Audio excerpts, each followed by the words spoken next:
अस्सलामुअलैकुम स्टूडेंट्स, आज हम CS 205 का टॉपिक 17 से 23 स्टडी करेंगे। तो चलिए शुरू करते हैं। सबसे पहले समझते हैं कि इंफॉर्मेशन सिक्योरिटी में मैनेजमेंट कमिटमेंट क्या होती है। एक कॉमन मिसकंसेप्शन है कि सिक्योरिटी सिर्फ एक पर्सन या डिपार्टमेंट की जिम्मेदारी है, लेकिन असल में सिक्योरिटी इज़ एवरीवन्स रिस्पॉन्सिबिलिटी। इस चेकलिस्ट में देखें, मैनेजमेंट कमिटमेंट एक ऑनगोइंग बिहेवियर है। इसका मतलब है स्टाफ के सामने रेगुलरली आना और क्वेश्चंस पूछना। इसे हम टोन एट द टॉप कहते हैं। एग्जीक्यूटिव लीडरशिप इन्फोसेक को जितनी इंपॉर्टेंस देगी, वही पूरी ऑर्गेनाइजेशन के लिए मिनिमम थ्रेशहोल्ड बन जाएगा। इसीलिए पॉलिसीज एस्टैब्लिश करना और सफिशिएंट रिसोर्सेज एलोकेट करना बहुत ज़रूरी है। अब इस डायग्राम को स्टेप बाय स्टेप समझते हैं, जो इन्फोसेक प्रोजेक्ट रिपोर्टिंग स्ट्रक्चर को शो करता है। इस पिरामिड में 4 मेन लेवल्स हैं। सबसे बेस पर आईटी और इन्फोसेक टीम्स हैं, जो डेली बेसिस पर काम करती हैं। उसके ऊपर इंफॉर्मेशन सिक्योरिटी मैनेजमेंट कमेटी या ISMC है, जो वीकली मिलती है। फिर इन्फोसेक स्टीयरिंग कमेटी आती है, जो मंथली अपडेट्स लेती है। और सबसे टॉप पर बोर्ड है, जो क्वार्टरली रिव्यू करता है। इस पिरामिड डायग्राम के लेफ्ट साइड पर अकाउंटेबिलिटी और राइट साइड पर विजिबिलिटी एंड पार्टिसिपेशन का फ्लो क्लियरली दिखाया गया है। ये स्ट्रक्चर इंश्योर करता है कि सिक्योरिटी कल्चर ऑर्गेनाइजेशन में ग्रेजुअली एम्बेड हो जाए। अगले स्टेप में हम साइबर सिक्योरिटी ब्रीचेस के स्टैटिस्टिक्स देखते हैं।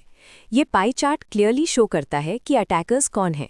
75% ब्रीचेस आउटसाइडर्स करते हैं, जबकि 25% में इंटरनल एक्टर्स इन्वॉल्व होते हैं। अगर हम इनके टैक्टिक्स को एनालाइज करें तो 81% हैकिंग रिलेटेड ब्रीचेस में वीक या स्टोलन पासवर्ड्स का यूज़ होता है। इस डेटा से हमें पता चलता है कि स्ट्रॉन्ग ऑथेंटिकेशन कितनी क्रिटिकल है। अब देखते हैं कि इन्फोसेक इम्प्लीमेंटेशन में क्या चैलेंजेस आते हैं। आईटी डिपार्टमेंट ऑलरेडी बहुत कॉम्प्लेक्स होता है और बिजनेस ग्रुप्स के प्रेशर में होता है। इस फ्लो डायग्राम को देखें।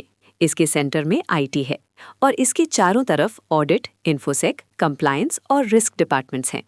इन सब के बीच में कंटेंशन या टकराव रहता है, क्योंकि आईटी के पास अक्सर सफिशिएंट कॉम्पिटेंट रिसोर्सेज नहीं होते और उनका प्राइमरी फोकस ऑपरेशंस पर होता है, सिक्योरिटी हार्डनिंग पर नहीं। इस फ्रिक्शन को मैनेज करना एक बड़ा चैलेंज है।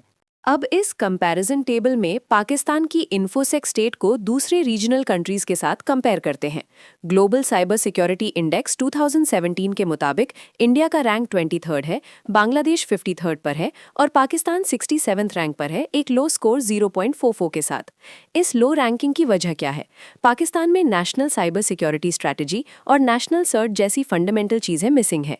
इंडस्ट्री का पोस्चर लार्जली रिएक्टिव है और सुपरफिशियल सिक्योरिटी पर फोकस ज़्यादा है। इस सिचुएशन को ठीक करने के लिए हमें एक स्ट्रक्चर्ड अप्रोच चाहिए। इन स्टेप्स में देखें, जो 4 लेयर सिक्योरिटी ट्रांसफॉर्मेशन मॉडल को डिफाइन करते हैं। पहला स्टेप या लेयर है सिक्योरिटी हार्डनिंग, जिसमें आईटी एसेट्स पर कंट्रोल्स लगाए जाते हैं। दूसरा स्टेप वल्नरेबिलिटी मैनेजमेंट और पैचिंग है।